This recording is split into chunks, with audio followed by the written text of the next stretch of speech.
Gentlemen, welcome to the Be the Man podcast. Thanks for being here and listening. I'm your host, Greg Denning. I am the creator and coach of the Be the Man Masterclass and Tribe, which is where you can get training and tools and tactics and a tribe of good men who are doing something with their lives and really leading out. And I love this stuff and love this great community of men. Thanks for being here. Thanks for listening. Be sure to subscribe to the podcast. If you like what you hear, you can leave a review up to 5 stars. And share this with friends, family, and colleagues. Today's guest is Ray Cashcare, and Ray is a former Navy SEAL, and he is helping men from all over the world, and physically, mentally, emotionally, spiritually, financially.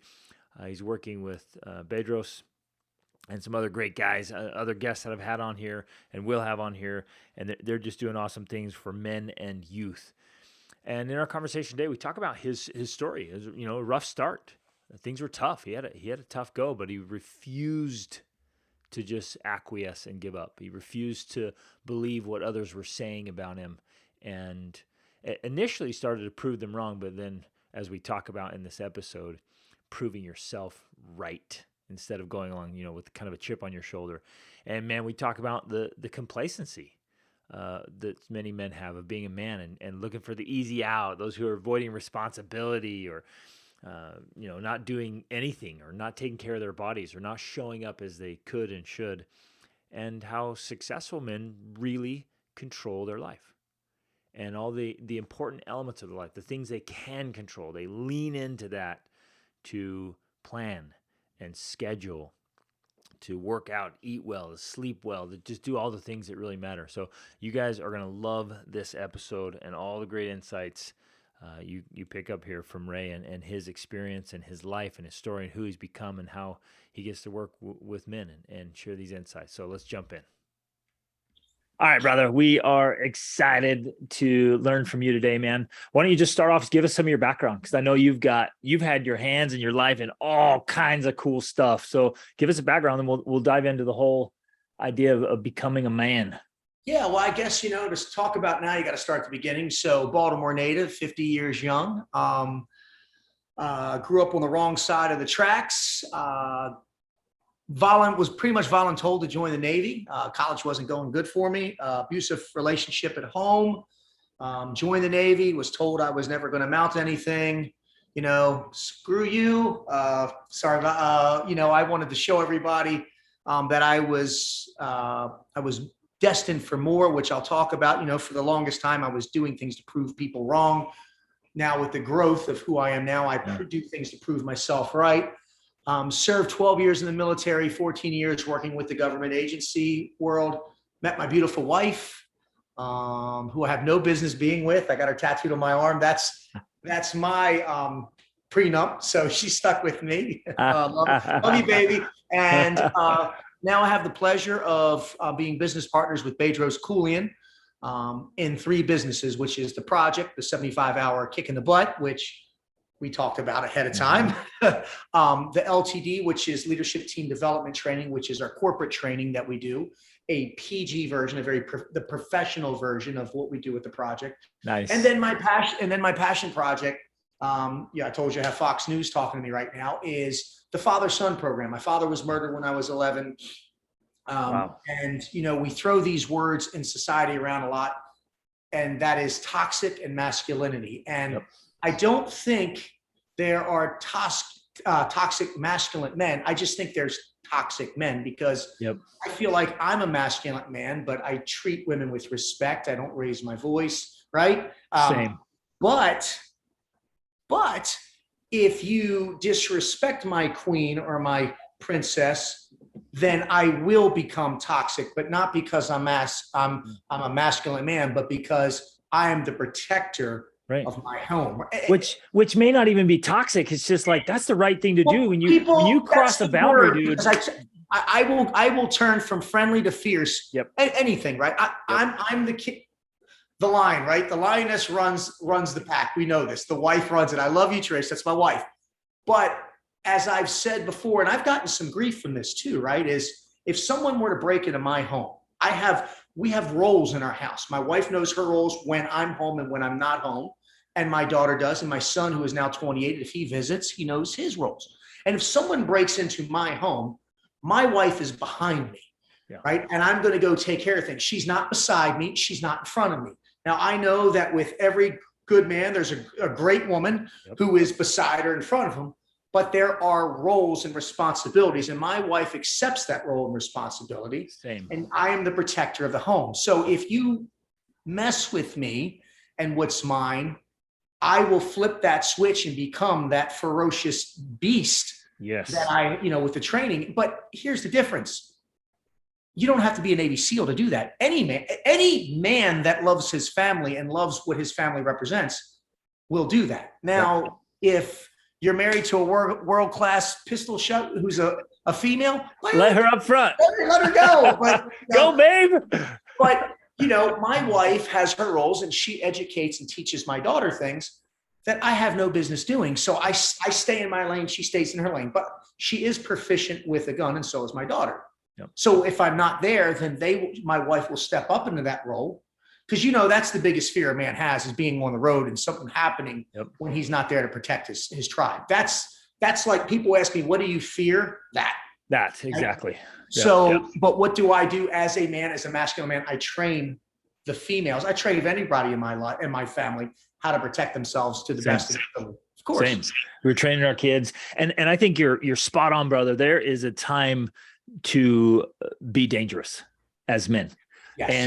And I think every man, I don't know, maybe this is too bold, but maybe every man ought to have that switch. When somebody brings a fight to your doorstep, like they're going to get answered with a fight, right? If they cross the line, if they push too far, there has to be a response. And I don't find that to be toxic. I find that to be a good thing to keep malice and malevolence at bay.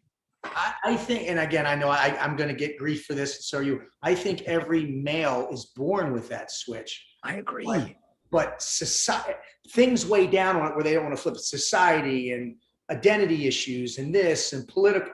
That's not me. Like, I know what my role is. Like, perfect example. I can barely change a light bulb, but that's not my strength, right? I'm not mechanically inclined. But if you put a gun in my hand and I have to protect my house, I will clear that house with the best of them. I will do everything. I will do everything in my power at all costs. And I want to make that very clear, at any cost, to protect what is mine. The rules of, you hear the rules now of, if someone breaks in your house and you have a 2-story house, just tell them, hey, take whatever you want. It's not, and then leave. No. I work hard for what I have. My wife is a stay-at-home mom. She has the toughest job in the world. Making money is easy compared to being a stay-at-home mom. So I'm not going to let someone disrespect all the hard work that not only I, but my wife has put into. I mean, seriously, your house looks beautiful. My wife decorates the house. I don't. I don't have the decorating skills. She does all that. Like, hon, I don't care. So I, as a man, it's my job to go down and protect what she has done. You know what I mean? And everybody's like, oh, that can be replaced. It can be, but the effort and the time that my wife put into creating this atmosphere, because a home is an atmosphere, right? It's, you walk into someone's house and you kind of get a feel for who they are from their home. We have a beautiful home. And that's not because I make decent money. It's because my wife's really good at getting the right stuff or hiring or whatever she does. I don't care. That's not my role. Here, make the house look beautiful. I'll go work more. Make sure our daughter goes to the great school and does it. I just think if people stayed in their lane more, and understood what their roles and responsibilities were. I'm not saying I don't go into her lane at times and she doesn't come to my lanes at times, but I have a 14-year-old daughter who's going through things. Ooh, that's not my lane, man. Now, if my wife wasn't a part of my life, or she was taken from me in some, God forbid, then yes, I would step up and do that. Right now, exactly. But right now, I don't need to. I know that mom's taking care of her. So let's dive into that a little bit, brother. Cause I know like you and I get to do coaching, we get to work with people, and some couples really struggle with that. My wife and I have the same agreement. It's like, we've talked through and chosen, I feel like we're very equally yoked, so to speak. We're just in this together, but we have our roles. Yes. And how did you guys get to that? Is it a lot of talking, a lot of work, was there some stepping on the toes? Like, how do you get to this place where you both just feel really comfortable? And because I know a little bit about you, I know you're chasing mastery, and I'm assuming your wife's driven too. She's And worse. She's worse. She's worse. She's a beast. You guys are going to have a role, and you're going to do it with excellence. How do you get there? Well, I mean, obviously communication is transmitting and receiving, right? We try to do the line of sight communication, right? I'm not vectoring, I'm not bouncing. When I speak to my wife about things that are critical in the family role, that's not with a phone, that's not with an email, that's not with body language, that's man looking at woman, talking in a controlled environment, phones off, and letting her know that there's no other place on earth I'd rather be, because this is very important. That's number one. How did we get where we are? A lot of trial and error, a lot of me messing up doing things. I will be completely honest with you. Well, I hope she doesn't listen to this one. My daughter was like 3 or 4 days old, and it was like hell week all over again. I was tired. I was running up and down the stairs. My parents were there, and I don't know, she had me going up and downstairs. And ladies, if you're listening, I apologize. And ever since that, I'm going to get died for this. But my wife said, hey, go back down and get this. And I said, why don't you go down and get it? Being a stay-at-home mom's not a real job. So, okay. Now, people say that takes some real cojones to say. And the reason why I say it is, since the day that happened, and I mean, there were some ramifications, believe me, I have gotten up every day since then and said, thank you for being a stay-at-home mom. Yes. I learned my lesson. She went, here, you watch her. And I was like, I wasn't thrown into the fire. The fire was thrown on me, man. It was like, holy crap.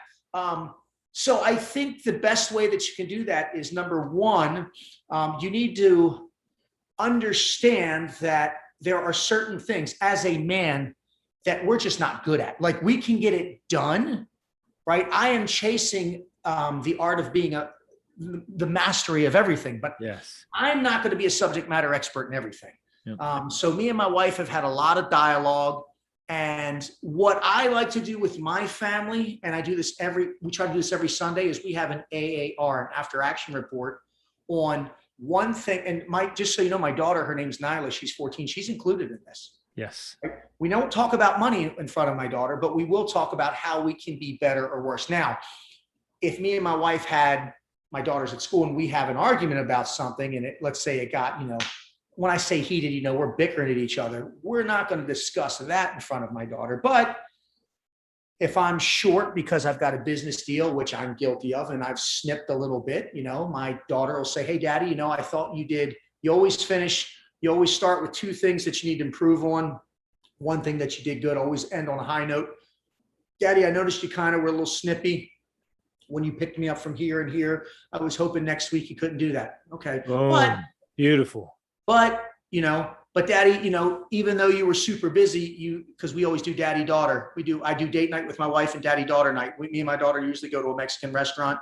And there was a couple times where we were doing daddy-daughter date. Case in point, I gave her feedback too.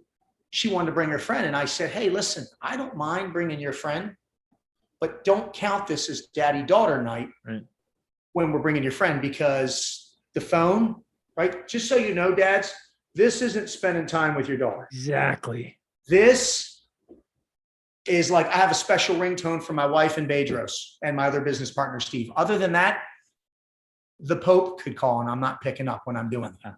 But I was not always like that. That's what I got a lot of my AR. Daddy, when you're at the dinner table, you're on your phone. Boom. There it is. Game changer right there. Game changer. We'll turn off the TV or we'll turn on music. What we do now, things we do, is we'll put on Alexa, play this song. And while we're eating, we're singing. We're doing things as a family. Yeah. I try to use technology to my advantage, where a lot of people this is a crutch. But Alexa, play one of our favorite songs, Islands in the Stream. The 3 of us sing. I do Kenny Rogers, they do Dolly Parton. Yes. And what are we doing with that? We're creating this amazing thing called a memory, right? Exactly. And that just goes into the book, right? this is the photograph book or the memory book here. And that's what I want my daughter to remember. And that's what I want her doing. I want, hopefully she'll meet that same kind of man that'll give her that love and attention. And then they'll be doing that with my grandkids, right? Exactly. You know? You're setting the standard for an awesome family. Exactly. Yeah. Family environment. It's key. Yep. It's crucial. I love it. Beautiful, brother. Hey, I want to circle back to something you said early on, like right from the get-go, you just had this thing about like, they were saying that you weren't going to make it. Like, why didn't you just believe them? Like, what made the difference, man? Like, why didn't you just, because I was at a point, like, so I ended up out on my own at 16 as well. And there was a couple points where people just would say stuff. And I was like, yeah, tell me something I don't know. Right. I was in a low mental state where I just believed it. I got out of it where you did. I'm like, oh yeah, I'm going to prove wrong. And then I'm going to prove myself right. What was it that drove you early on, man? Well, I think it was a culmination of things. A lot of my friends were getting in trouble. I was doing roofing growing up. I was doing a lot of bad things, drinking and drugs. That was a different time. I'm 50 years old. We didn't have, nothing was filmed. Nothing was, you got away with anything back in the day, and I remember it was just, like I said, it was, I grew up doing roofing and I would save my money and I had a car, and I'll never forget, like we had like a month of rain. Like I can't control the rain, but I can't get up on the roof when it rains. And, someone in my family, doesn't matter who it is. And I always paid my car on time. And there was going to be like a month where I couldn't. And back then it was like $100 some. And I got a bunch of grief. Oh, you need to join the military because you can't make it and blah, blah, blah. And, to be quite honest with you, sir, for the longest time, I did believe that. And, it's something that I do, that I coach now. I do a self-reflection drill, and I'll never forget. I came home from a bar in Towson, and I can't remember what I had for breakfast 2 months ago. I usually eat the same thing, so I do. But I came home and I was intoxicated, and I think I had smoked some weed, a dumb kid behind the wheel. And I looked in the mirror, and my father was murdered when I was 11, and he was a good man, but he had a lot of bad habits. We'll leave it at that. And when I looked in the mirror, I saw him. I didn't see me. And I didn't want to take that path because he was murdered. And I think a lot of the issues that stem with me and my mother is I remind my mother, I'm a spitting image of him. They had a very bad relationship. And I said, I can either go down the same corridor, the same path, or, I say, F it, F you. That's what I say to myself. F it. Like, listen, this is the hand you were dealt. Like I say it to myself, and then I say the F you, not to you, but to myself. Like, come on, Ray, you're better than this. Dig deeper, right? And that's where I came up with the Attack the Hill mantra, where I do everything different. And I was like, if they're telling me I can't do it, what I used to think of. The reason why I think there's the haters and the naysayers out there is because they tried it and it didn't work for them. Just because it didn't work for them, it doesn't mean it's not going to work for me. So my thing was, I said, screw it. Yeah. Let's go balls to the wall and see what happens, right? Like, I'm going to join the Navy and I'm going to become a Navy SEAL. And everybody said, you can't do it. Okay, roger that. And truth be told, brother, I had to take the ASVAB test a total of 3 times just to get the mechanical, the combined score. Second time I took it, I missed it by one point. Whoa. 1 point. And the difference between me doing it the second time and the third time is I just studied the second time. The third time, I asked the gentleman, I'll never forget him. His name was YN1 Conklin. He was worked a yeoman. And he said, I'm going to help you get some external classes, because he saw the drive that I had. And I remember this like it was yesterday, but you had to wait a certain amount of time. So it was total like a year, and I took the test, and I'm standing in front of him, right? I was an E2. He was an E6. He's doing his things, and you don't know. You're standing there at attention. He's like, Seaman Apprentice Care. I'm like, hey, YN1, how do you think you did? And I mean, I'm sweating, because like this was my shot. This was it. And I said, I don't know. And he doesn't even look up at me, and he's like, I remember he's like reading something or writing something. He goes, you passed. And he said it so nonchalant, it was like surreal. He says, do you have any questions with me? And it was like, I was overwhelmed with emotion. Like, I had tears coming out of my eyes, because, man, I worked so friggin' hard for this. While everybody else was out drinking and chasing girls, I was knows the books. I mean, yeah, I wasn't a monk, right? But I was dedicated to what I need to be done. And he goes, you have any questions? And I said, yeah, Petty Officer Cochran. He looked up at me, and I'll never forget this. And I get emotional every time he says it. He goes, you want to know what your score is, don't you? Like, damn right I do. He goes, it doesn't. And this is what he told me. This is how I've lived my life ever since. And I love this guy. He goes, he looked at me, he took off his glasses. He goes, doesn't matter what your score is. It matters what you do with the score that you got from this moment forth. Oh. And I sat there for a minute. Part of me was like, gosh, damn it. What is my score? And he just looked at me. He goes, don't worry about the score. What are you going to do with the fact that you passed it? So I started with my BUDS class, and I finished with my BUDS class. And that's what I try to teach everybody, right? Like, we talked about it. I have a book coming out. Oh, you're a Navy SEAL. I don't judge a man or a woman on these things. I don't judge people on their political views. Their race, their color. What I judge people on, what they've done, it's what they're doing right now. From the handshake, from the eye contact to, hey, what are you doing? Like when you get to know people, what are you doing? What are you doing for charity, right? I meet a lot of people at church. I'm starting to get into church. Kind of really liking that. What do you do your spare time? How are you giving back to the community? Yes. And all this stuff, I'm not going to lie to you, I didn't come up with this shit by myself. My boss taught me this, because when I got interviewed with Bedros Keuilian, number one, I showed up 3 hours early, because if you're early, you're on time. If you're on time, you're late. If you're late, you're fired. But he said, Ray, he said, tell me a little bit about yourself. And I opened up for him at a speaking event, and we really hit it off. And I said, well, sir, this was the job interview. Like he goes, I'm not worried about your resume, Ray. I know who you are. I can teach you anything. He goes, I said, well, I'm not the biggest, the fastest, the strongest, and I'm not going to make you the most money. He goes, Ray, and he's big. He puts his hand on my shoulder. He goes, that's not how you start with me. I said, but no one will outwork me, be more loyal, or bring the lime and shovel. And he goes, you're hired. That was how I got hired. He goes, but I want to test you. And I said, okay. He goes, I want to ask you something. I want you to fill it in. And I want people to listen, because this is what society has done. This is society. This isn't my fault. He goes, all right, you ready? The topic is money. Okay, money. I like money. The more you make, the more I take. No. Okay, let's try it again. The more you make, the more I take. So after like 2 or 3 times of him going, no, I said, sir, I'm Irish. I'm 3 years older than you. I don't know if you keep asking me this question, I'm going to keep answering the same way. And this is what he says to me. He leans in, he goes, because you were kind of sitting, and he goes, Ray, it's the more you make, the more you give. Yes. And I went, I don't understand. And he goes, of course you don't understand. You don't make enough money to. Whoa. And I'm like, what? He goes, let me teach you how to make enough money because a man, a man only needs so much, right? I've got the truck of my dreams now. My wife has a giant ring.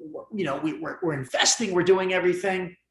And now we got to that point. He goes, okay, now, right now it's time to start giving more to the church. Yes. It's more, breast cancer. It's so this. So, man, I stroke nice checks. And you know what I do now is I stroke these checks. And instead of me going up at a thing, my wife gets up there. She has no damn clue. And they're like, Miss Tricia, do you have that? She's like, yeah, so, and I'm not going to lie to you. I got goosebumps. It feels good. Yeah. It feels so good. And I didn't believe him. And I after this happened, I walked up to him and he goes, I know. Because he was with me when I gave like a 5,000. And that's not a lot compared to him, but 5,000 to me would be like 50 or 500 to him, but it felt good, where you're not worried about things, or because, I know everybody's like, money is the root of all evils. No, it's not. Money doesn't even buy happiness. Yep. Money is a vessel for freedom to create. For me, it's time and opportunity to ... So my 3 dots are simply this: invest. My daughter goes to the school that my wife wants her to go to. And my wife is a stay-at-home mom. Like, she's the one that drives my daughter to school every day. And like, I pick her up or do that. But for me, That's all I need. Right. So I don't need, like Bedros, he's gazillionaire. He's like, listen, if you're worth $500 million, you got 500,000 problems. I'm like, or 500 million problems or whatever. I'm like, I'd be happy with like 1 million problems. He's like, then let's do it, but it's true with, and that's what's so important that people need to understand is I don't live life for money. I live life for fulfillment, for impact, and to make a difference. And I know that's easier said now that I've kind of gotten much more comfortable when I've climbed up the ranks. I mean, in 3 years, I've tripled my income, but sons of bitches, I was working on Christmas. I work on New Year's, on vacations, to earn your spot. So my point is as I bring this to the full circle is, number one, don't let anybody tell you can't do anything. Number two, don't do things to prove people wrong. Do things to prove yourself right. Because when you look in that mirror, if you see all the other people yelling at you, you've got to look at yourself and say, we got this.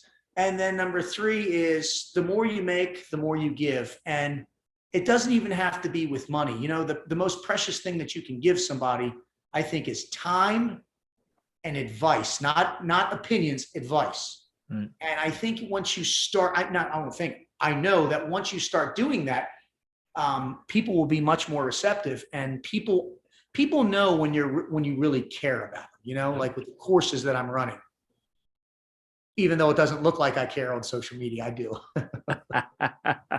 It looks like nobody wants to be there when you let it fly. Oh, that's awesome, brother. You said something there that was so profound. It's like you're crossing this threshold into an abundance mindset and abundance way of being. Yes. And I love to hear you say this. Like once you get there, it is so much more fulfilling and rewarding. The rewards of giving back are massive. And I thought it was the corniest damn thing in the world when he said it to me. I won't lie to you. I mean, as God is my witness, when he said that, I was like, man, you are so full of shit. Your eyes are brown. I'm sorry. I did. I was like, that's the dumbest thing I've ever. Of course, that's what the rich guy says. Right. But he's right. It's nice to, like we used to give a certain amount at the church, and now we give a little bit more and a little bit more. And, Pastor Hank, I got to give a shout out to Pastor Hank.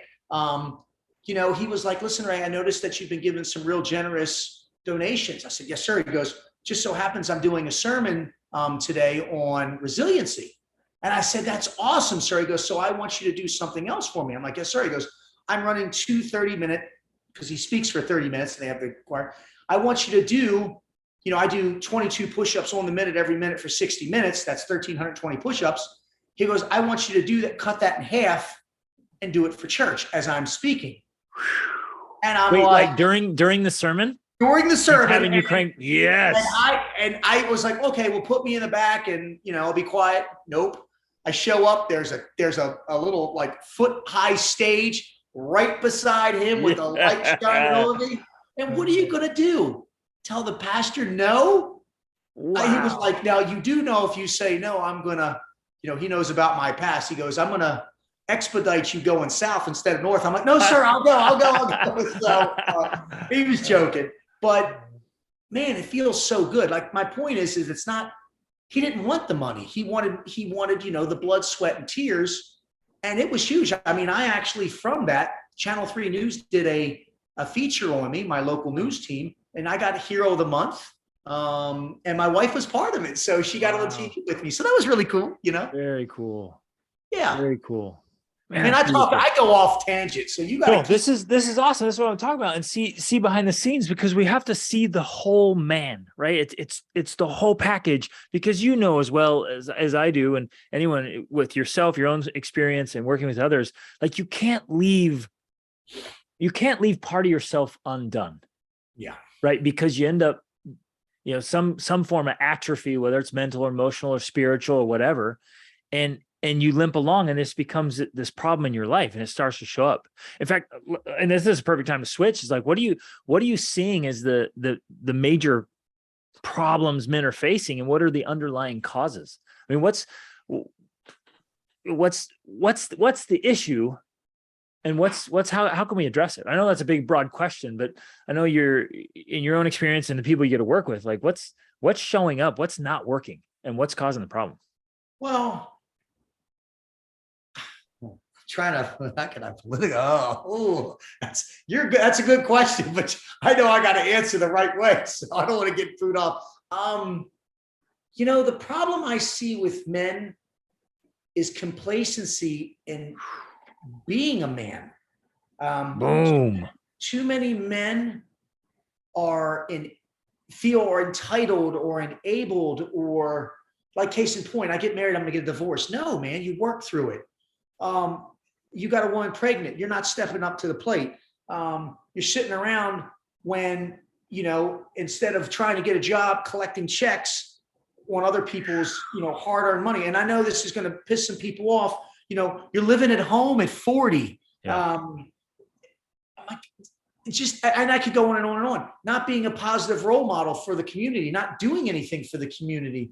Here you go. Physical fitness, not taking care of yourself. Yep. I'm 50 years old and I'm seeing men in their 20s that are 40 pounds overweight. Yep. And I just did an article for Muscle and Fitness. And I tell people, I will not apologize for being a fit male alpha. I won't do it. I will not apologize. And everybody's like, well, like case in point. And I see it. Like I can wear something, it's worse with women. My wife's a very attractive woman, very small. She can wear a pretty sundress, very classy. And a woman who, I'm not being rude, who's a little more out of shape. Look at her. She don't work for it. Right. But I'll see some women and guys wearing shit that's totally inappropriate for their body type with a lot of skin. And society says, we can't say anything to them. No, don't say anything about that. And the thing to me is like, I had a guy the other day that came up to me and said, I'm 6'1", 283 pounds. He's not muscle. And he's like, yeah, I think I'm a little overweight. I'm like, you're not overweight. You're fat. And he was like, he wanted to come to my course. And I was like, I need you under 240 pounds. You just can't do it. And he's like, I can't believe you called me fat. I'm like, well, maybe you need to hear this, right? I mean, I didn't say it publicly. And he called me back and he's like, he was in tears. And he's like, I appreciate that. I'm like, I'm not calling you that word because I'm being cruel. I'm calling you that word because number one, it's true. And number two, you told me for the last 6 months, you've ordered food out the whole time. Yep. You've been sitting in front of the computer because your job told you could stay home. Even though the job told him to go back, he chose to stay home. Right. So not only are you fat, you're lazy. And I think if more men were receptive to receive that kind of message, because man, listen, here's how it works, sir. If I'm messing up, tell me. Right now, if I'm messing up, situational awareness, right? Right. Case in point, here you go. The Squire program. Dad, you have a son. I see you dadding and I see something that I don't agree with. Now I could go, hey, sir, that's a dumb thing you're doing in front of your son. No, yep. Don't you ever. Or I could say, excuse me, sir, can you come over here for a second? Yeah. Hey, listen, here's the deal. Just so you know, I'm also a father. I'm 50 years old. How old are you, sir? Me, 44. Okay, good. And I have a 28-year-old son, and with the course, your son's between the ages of 14 and 16. Good, got it. So here's what I see from an outside perspective. All I want you to do, Dad, is hear what I say, throw it in the dad tool bag, and when you need to dad up, maybe try it. Boom. Diplomacy. Yeah, diplomacy. Thank you. Now, if I said that in front of you, if you pull me aside and said, hey, listen, I don't like what you're doing to your son in front of my son, I'd be like, you can go. And I think the world needs that. But there is a time to call a man out on this shit. I think more men need to be called out on the bull crap that they're doing. I don't know if that makes sense or not, It's an awakening to the complacency you're talking about. And if it's done with diplomacy and tact, it's almost like just holding up a mirror and saying, hey, brother, look, honest talk here, man. The stories you've been telling yourself, the excuses you're making, just hold up a mirror here. Let's just own this and break free from this complacency and the laziness and the excuses and level up. Be the best version of yourself. Yeah, that's the thing, right? Everybody wants to be someone else. And I tell everybody, I just had a conversation with Bedros Keuilian today. Like I drove we have matching trucks. Mine's a different color than this. I'm driving his truck back using the things. I said, I don't want to be you. I just want to be a better version of me from learning from what you do. He's a good dad. He's a good this. He's good. He's good at what he does. I told him, we had this conversation. I said, you're really intoxicating, right? He's like me. People were drawn to certain types, like a moth to a flame. Yeah. So I think I scored my wife. Ooh, score. And the thing, when the guy called me back, the one that I called fat, what's so important for everybody to understand is when he called me back, I think he flipped the switch mentally and emotionally and said, wow, this guy's right. I'm going to take ownership on this. Yes. So when he called me back, he was like, well, what do I do? Okay. So now the guy has owned up to his mistake. He's taking ownership on it. And now he's reaching out for help. So what did I do? I told him listen, this is what you need to do. I have this program. It's a 3-month program. Yes, it's another fee. You do this program. What I'll do is I'll take that off the thing for this, or just do the program for 3 months. Let's get you in shape. If you don't even want to do the big package, who cares? We got you 40 pounds lighter. Your heart's working better. You know, you're going to feel more confident in yourself. You're going to live longer. And no offense, your wife's probably going to like it too, because when I look at a male, you're in shape, you groomed, your hair looks good. It shows me that you ready for this word? It's a horrible word. Discipline. Yeah. And discipline is key. When I look at a fit man who takes care of himself, it's discipline, right? When I first dated my wife, I got the truck cleaned, right?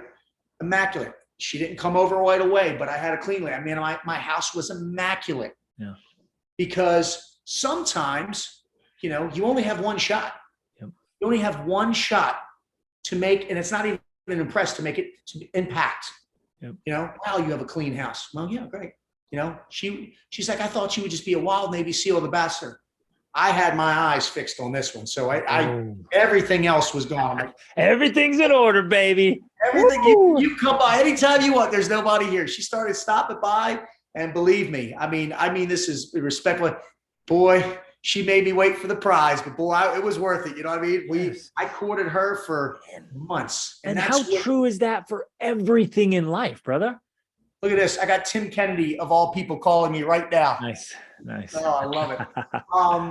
And that's what's so important is men don't do it because you want it, do it because you need it. Yeah. I need to be a better man for my family. I need to be a better provider for my family. Almost cost, I get so emotional. And I need to be fit so I can live longer to make an impact on this earth. Yes. And the minute that men take responsibility and accountability for their actions, look in the mirror, do a self-reflection drill on your family, your fitness, your finances, and faith. Family, are you a good father, husband, son, whatever avenue of a man you are, right? Fitness, are you physically, mentally, emotionally strong? Yep. Fitness is 3-dimensional. Finances, are you doing what you can? Are you, finances, are you living in the moment, right? I have my high risk, my medium risk, my safety stuff, right? Are you prepping for the future, right? As Tony Robbins said, winter is coming. Winter is here, brother. It's here. It's here. 106 degrees where I'm at right now, and winter is here. Yep. And then faith. Faith doesn't have to be religion. We have to be careful with religion, right? We do. But it's spiritual. Spiritual. What I do is I use team care. Team. Trust, effort, attitude, mission. Trust, you got to trust yourself, trust the ones you love, trust the process of what you guys are doing. Effort, don't give me 100%, give me every freaking thing you got 24/7. Attitude, nothing will open or close a door in this world, in life, in a good or bad attitude. And then last is the mission. And mission is growth. There's 6 forms of growth: physical, mental, emotional, social, spiritual, and financial. Financial, yep. You do the same things. Now, your pecking order may be different than mine. I don't care. I don't care. But just as long as you're covering all those growths, cover them, right? And all I did, like, I have a son. My job was to teach him the same damn thing, right? My son, I've opened a car door for my wife and daughter since the first day I met my wife. It's the first day I brought my wife and daughter home. She's 14. Daddy, I get the door. My son has daughters, does the same thing. My daughter and wife can open the car door by themselves. They're capable and they're confident. But as a man, as a masculine man, my role is I will open a car door or a door for a woman. If a woman tells me no, I'm going to say, No, ma'am, this is how I was brought up. Yeah. I apologize Respect, honor, for being chivalry. respectful to women. Yeah, Yes. I am respectful to women. Every now and then you get a woman, I can hold the door of my own. Well, you know what? I'm sure you can. Yep. And when I'm not around, by all means, go ahead and do that. But while I'm around, I'm gonna open this the is door. how it's going to be done. I It love is it. that they smile or every now and then you go, but you know, they love it. And Yeah. you know what, ma'am? I hope you have a wonderful day. You look very nice today. Yep. Hope you have a wonderful day. You know, who knows what's going on with people. Yes, exactly. Thank you and you're welcome are two of the most powerful words you can use if you use them correctly and you don't overuse them or mistreat them. Thank you. You know, there's so much here about self-respect and then respect in general, just a respect for life and humanity. Yes. And even circling back all the discipline and everything we're doing for ourselves and for those around us, it just comes from a deep place of respect. Man, it's such a powerful thing. So I want to dive in, brother, if you can share some specifics, because you were just talking about a moment ago, like, hey, look, we got to be disciplined. We got to be on top of our game, as you know, the 6 things you were saying. We got to, as husbands, as fathers, as businessmen, as providers, protectors, all of it. What's working for you, like a day in the life of, or in a week? Like, give us some of your habits, some of your routines, your rituals. Well, here's what you need to understand. I'm a control freak. Okay. I think successful men, successful men are control freaks. I control what time I go to bed, what time I get up. I control what I do when I get up, what I eat, what I drink. I control that I'm going to work out every 6 days a week. I control what I put in my body for food. Now, and I have a regimen. Now, there's things I can't control. When I get in the car, I can't control if somebody's going to hit me. I can't control if I'm going to have enough sales. So what I try to do to be successful is I try to control what I can. And that's these things, right? My morning routine, my physical regimen, my hygiene. The one thing that I do that a lot of men don't do is we all have a calendar. We all have a calendar for work. I have a color coordinated calendar for my family, my fitness, my finance, and my faith. Nice. And they're color coordinated to the minute every damn day. Does that change? Yes. But if I get up, I have a plan. I plan my dive. I dive my plan. Will it change? Yes. Yep. But getting up going, what am I going to do today? Nope. I get up. I know exactly what I'm doing. I'm going to drink my water. I'm going to have my coffee. I have my oatmeal. I'm going to go hit the gym. Or excuse me, I go to the gym, then I hit my oatmeal. Come back, emails are going out. Boom, boom, boom. Have a little bit of time, spend a little time with my wife, ask her how her workout was. We have about 20 minutes where we just kind of talk about our day, what she's going to do, what I'm going to do, and we split. And then I go earn my keep for the family, and she goes and does her amazing mom stuff. I make sure that she has time to go out and have lunch with the girls. She's actually having dinner with the girls tonight. I make sure that I try to go out with my wife, with my daughter once a week, and that I at least try to call. And the big thing that I do, Ked. So a weekly date with your wife and a weekly date with your daughter? Trying to squeeze that in? Fantastic. Of course, I get it. And here's the date. Like I said, a date. Let's say it's a hectic week and I can't do it. We'll go take our Chihuahua for a 2-mile walk and we just talk. A date doesn't have to be spending money. Yep. Date is being disconnected from the rest of the world. Whether it's dinner, it's dancing, we're going on vacations, we do things. So that's just what we do. And that's what I work on. I lay my clothes out the night before. That kind of tells me, I don't want to get up and, no, I'm not going to wear that. My daughter does that. No, this is what I'm wearing. It's laid out. You know how much time I just saved? What I try to do is control as much time as I can, because time is the most precious resort we have. Absolutely. So case in point, I usually sleep 6 hours a day, 6-7 hours a day. So that gives me 15 to 16 hours to do 2 things, kick ass or get my ass kicked. And I honestly think from the minute I get up, I've already got the jump on things. I get up grateful, not greedy. I have my saying that I say every morning to myself. Sorry, but it's be great today, be a bitch tomorrow. Like I'm going to be the best I can today, and tomorrow I'm just going to punk out, bitch out. My wife says, I may not always win, but I'll never lose, because in our family, what we're taught is you only win and learn. You only lose if you quit. Yes. And my daughter says, I'm a champion. I'm a winner. Yep. And the thing is men, if you have children, if you have a wife, if you don't have a daily mantra that you believe in about yourself, what the hell are you doing? Like, I don't know. Do you have children? Yeah. 7. 7? Yeah. So you have both boys and girls, right? Yeah, absolutely. Yep. So, I'd rather my daughter get up and say, I'm going to be a strong, independent woman than I'm going to be in a relationship and I'm going to be abused and I'm going to be a beta woman. Right. And I'm nobody and I'm stupid and just my luck. Right. And because if you're not garbage. saying anything, if you're not telling them what they should be programming themselves as, then who the hell is? Yep. That's the question. Is it bullying at school? Is it this? So every day, what are you? I have a video that I'm a champion. I'm a winner. Darn right you are. Yeah. My wife says that. Mine's a little more, but that's mine. Be great today. Be a bitch tomorrow. I'm going to get up and I'm going to give it everything I have because all I have to do is give it for 16 hours. Right. And then I'm going to go to sleep. And then tomorrow I'm going to wake up and I'm going to just relax. Guess what I do when I get up? I hit the repeat button. Boom. I get up again and I do it again.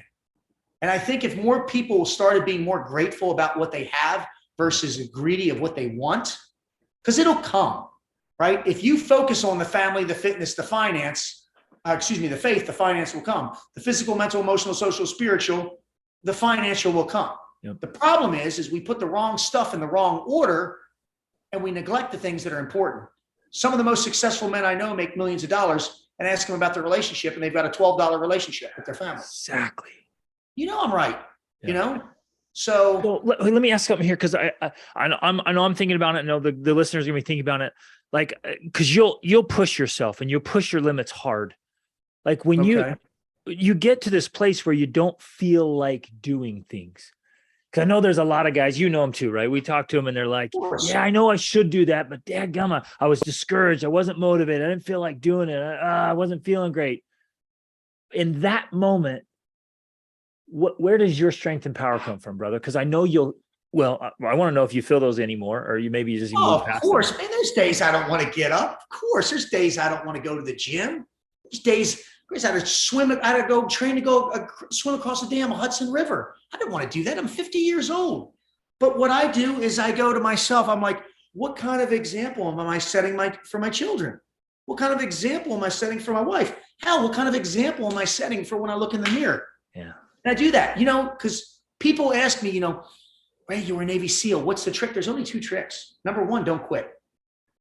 Number 2, hopefully you don't get too injured, but that still falls under a thing. But people are like, well, where did you find your strength from? It's easy. All I would do is whenever I got ready to think about quitting something, I would imagine seeing a picture of me with a red line going through it that said quitter. And then that hurts. And then one day knowing that I would marry a woman that looks like that and then have beautiful children. And then my son, I said, oh my God, what would I do if I ever have a son and he asked me, did you ever want to be a Navy SEAL? Tell him I quit. What would you say? Exactly. So my thing is listen, there are a lot of men that get injured and it's just not for them. I got no problem with that. But quitting is not my vocabulary. And I'm not, people are like, oh, easy to say. It really is. How do you quit quitting? Never start. Well, what if you've done it before? Don't do it again. People are like, it can't be that easy. Yes, it can. You can quit smoking. You can quit drinking. You can get help to get off of drugs, porn addiction. There are ways to get off of things, but it only starts when you take acceptance that you have an issue. Yep. Because men don't do that. I was the king of it. No, I do that because of him and her, him. No, I do it because of me. And it's a slap to the face to some, and some men aren't ready for it. And some men may never be. But when you take ownership of the discrepancies or the downfalls or the vices that you may have in your life, and you accept them and realize that I don't want to be this guy. Yeah. And you start asking for external help. I've asked people who've been there and done that. Bedros and I have a lot in common. And when a man comes to a man and he, with all sincerity, goes, listen, I've got this problem going on. Correct me if I'm wrong, but you did too, and you got through it. Yeah. Brother, I need your help. Like, I don't know what to do. I will stop everything I'm doing and go, okay, this is what worked for me. This may not work for you, but let's try this first. If this doesn't work, well, damn it, we're going to find something else. Yep. Because my goal is to make a difference with every human being. I'm especially obviously vet pro vet, my goal in life, people ask me, is what do I want to do? I want to make it so that no veteran ever kills himself again. That would be my goal. Ever again. Ever go. Now, for my personal goal, I want to be the next Jack LaLanne. I say that all the time too. People laugh at me. I want to be 83 years old in a jumpsuit, pulling shit with my teeth, doing amazing things, right? That's what I want to do. People don't know Jack LaLanne was a very, very accredited chiropractor. I mean, I know all about him. He's an amazing human being, right? He was very educated, but he was a beast because the reason why he was a beast is because he believed that there was nothing he couldn't do. That's the mentality I took. There's nothing I can't do. Huge. So, man, I got to point out and just emphasize a couple of things you said that were so profound. And maybe you understood the psychology of it at the time, or maybe you've learned it since. But like what you did early on is like you envisioned a lot of pain, like seeing yourself with loser or quitter across, the identity of quitter, right? Tons of pain there. Or what would I tell my son if he asked? And then envision the pleasure, the wife and the daughter and the success and what you can achieve. And like the profound psychology there is so important that each of us, like, and everybody listening, just internalize, like, set yourself up to see the pain if you keep going down this path, if you don't make those changes, if you don't level up, and the pleasure if you do. Well, and let both sides motivate you and drive you. I'm a SHME, subject matter expert. I'm not a growth expert. I'm a pain expert. Now I've had a very jaded past, and I've had a very bad childhood. And I've experienced more pain than most, and I hope that most ever will. And all I've done is learn how to profit from pain. Pain equals growth, growth equals power, power equals knowledge, and knowledge equals profit. Profit is not from a monetary standpoint. Like, profit to me is creating growth. Yeah. Things that happen to me as a child, I don't do to my children. Right. Things that happen to my wife, right? We will not let happen. But because of our past, my wife is a stay-at-home mom for a reason, because I don't trust people with my children. So men have that inner voice, right, which can turn into that inner bitch, right, the inner dialogue, right, 60,000 thoughts, 48,000 of them are negative, usually with your family, fitness, finance, faith. But then men also carry on this shoulder their toxic cognitions, their demons, right, trauma. If enough bad things have happened to you, two things are either going to happen. You're either going to figure out how to try to, and again, you can't kill. Like if you had horrible things done to you as a child, a lot of men try to kill that. Forget it. You can't. What I do is I name, claim, and tame it. I name, claim, and tame that beast, because that PTSD is a beast. Yeah. And when I claim it, like, perfect example, if I'm driving, there's certain things that will trigger something from my past. I will not drive down that road or be around that smell or anything to make sure I avoid it.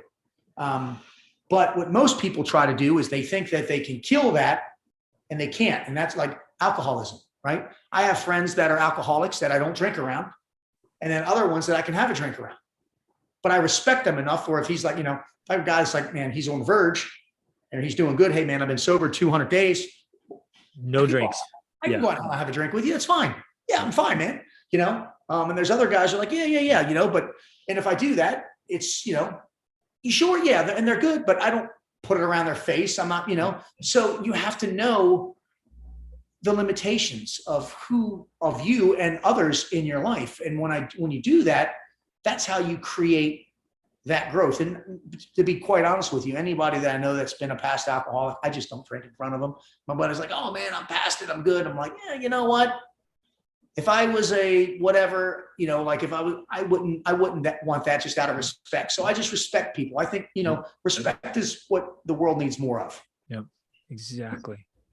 Man, I'm glad you brought that up. It's so important for us to be processing what has happened. So I was out on my own at 16, right? Broke families, went through some tough things, and looking back and learning to see it differently.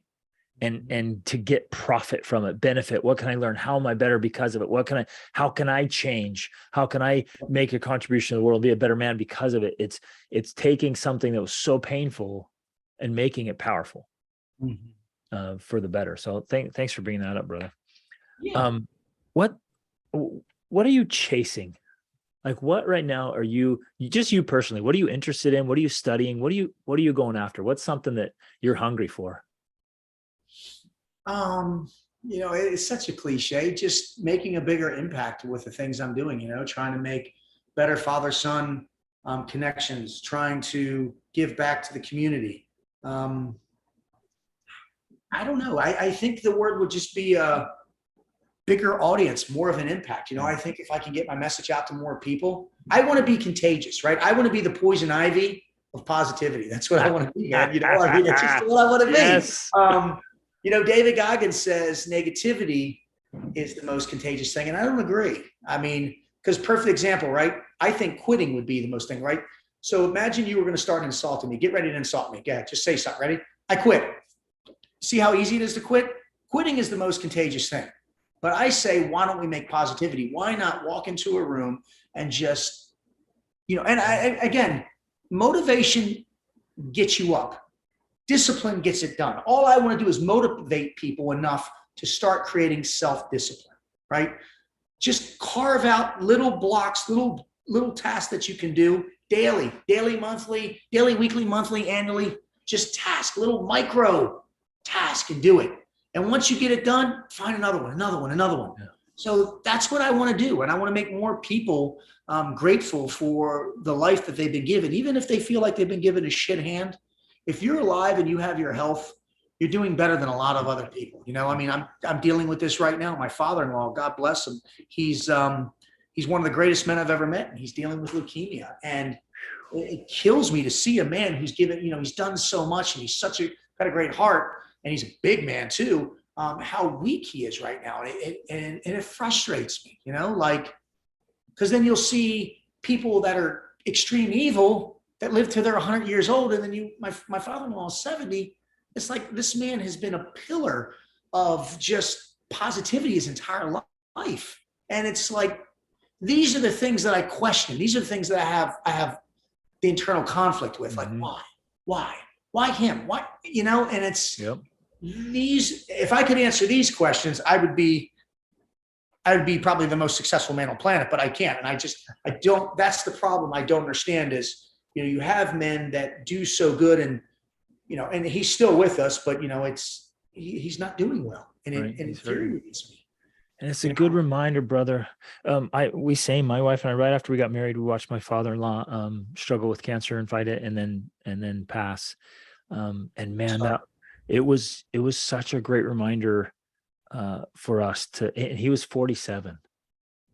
47, man. So to see that, I'm like, man, we get one shot to be the positive force for good, right? So our family mantra is just like, let's be a great force for good in the world. Mm-hmm. And you're right, and be that positivity and bring that energy and that light and share it. And I love, you got a book coming out, which is awesome. So I got a book coming out. It's going to be called Cash Rules. As of right now, the projected date is going to be September 17th. I will give you guys a spoiler alert. It's not about me being a Navy SEAL. It's a life lessons and a coaching book. It's a very unique book. It's done. There's things in this book that you've never seen in a book before. You're going to need your phone for this book. There's going to be you need your pencil for it's a me book. It's just a crazy balls to the wall, in your Facebook. I'm really proud of it. And I can't wait. I have an amazing publicist, and we're going to be launching it here soon, and we'll see. It's not a look at me, I'm awesome. It's look at all the stuff I've done wrong to get to where I am now.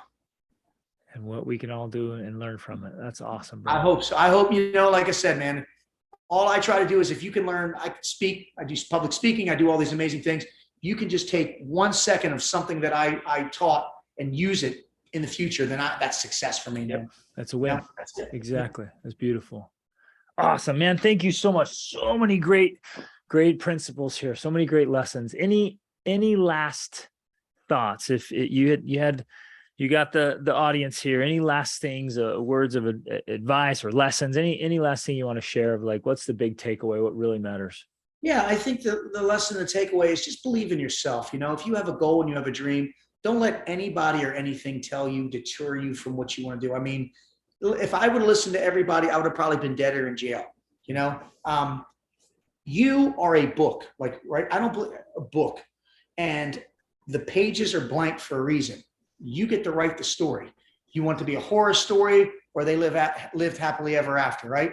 There's always going to be a villain. There's always going to be a hero in the book. Be the hero, conquer the villain, whatever that may be in life, and live happily ever after.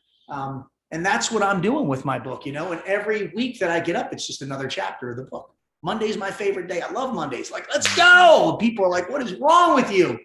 Like, you're doing it because if you listen, and if you're living for the weekends, you're living the wrong way. Yeah, you're missing out, man. I don't live for the weekends. I live for the Mondays. Like, what's next, man? What can we do? Yeah, weekends are fun, but I do date night with my wife during the week. Yeah. Everybody else relies on the weekends. No, carve out time during your busy schedule to do something with your family during the week. Exactly. Weekends are just days to me, man. That's all they are. I hate weekends. I have to do more chores than anything else. And Sunday, no, you're right, man. You know, get up on Monday and make a difference in the world. Leave an impact. Get things done. Write your own story. I love that, brother. I love that. All right, where can people connect with you, man? Where can they find you? I know you're on Instagram. Instagram, Ray Cash Care. I got the blue check, so make sure it's legit because there's some fake ones out there, weirdos. You can hit me at raycashcare.com if you're interested in any of booking me for anything. And then I'm on LinkedIn. I just use Cash Care because I think there's another Ray Cash. So just Cash Care. Hit me up. I answer every single DM and booking request that I have. Okay. Boom. Awesome, brother. Thank you.